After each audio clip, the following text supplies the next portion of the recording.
माँ तो सिर्फ माँ होती है, जिसका स्थान कोई नहीं ले सकता।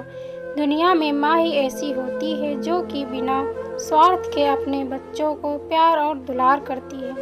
तो चलिए हम बताने जा रहे हैं माँ के प्यार की एक ऐसी कहानी जो आपके दिल को छू लेगी। रमेश अब बड़ा हो गया था। पढ़ लिख कर अब उसकी एक अच्छी नौकरी शहर में लग गई थी। कुछ दिनों के बाद उसके माँ बाप ने उसकी शादी एक सुंदर और सुशील लड़की से करा दी, जो कि नौकरी करती थी। अब रमेश और पत्नी दोनों जॉब करते हुए एक साथ ही शहर में बस गए थे। कुछ दिनों के बाद उसके पिताजी भी इस दुनिया को छोड़कर चले गए, जिसके बाद उसकी माँ एकदम अकेली सी हो गई थी। जिसके बाद कुछ दिनों के बाद रमेश अपनी माँ को अपने साथ रहने के लिए शहर ले आया।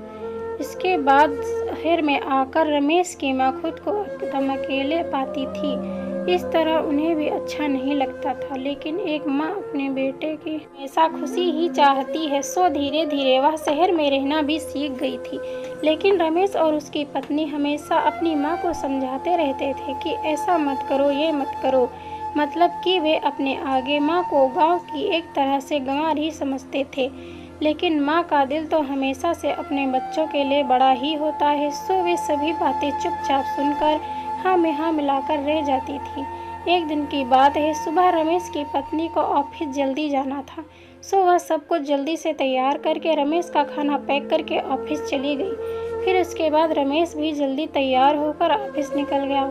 कुछ समय बाद रमेश की माँ ने देखा कि उसका बेटा तो खाने का लंच बॉक्स तो घर पर ही भूल गया है। तो माँ ने बिना देर करते हुए फटाफट ऑफिस पहुँच गई और पास में एक कुर्सी पर बैठ गई, क्योंकि कंपनी में बाहर के और बिना कुछ पूछे ही अपनी माँ को डांट फटकारने लगा कि पहले घर में खाली बैठे बैठे मैसेज से परेशान करती रहती है और अब उसके कंपनी में भी आ गई। आखिर यह उनका गांव नहीं है जो मनमानी करती रहेगी। यह सुनकर रमेश की माँ ने खाने का टिफिन रमेश की ओर बढ़ा दिया, जिसे देखकर रमेश को अब समझते हुए देर न लगी कि वह अपना खाना भूल गया था, जिसे माँ ने उसे देने के लिए आई है। इसके बाद रमेश की माँ बोली, बेटा भले ही तुम बड़े हो गए हो, बड़े शहर में रहने लगे हो, भले ही अच्छे बुरे की ज़्यादा समझ आ गई है, लेकिन मेरे लिए आज भी मेरे कलेजे का टुकड़ा ही हो, जिसे मैं बचपन से लेकर आज तक पालती हुई आ रही हूँ।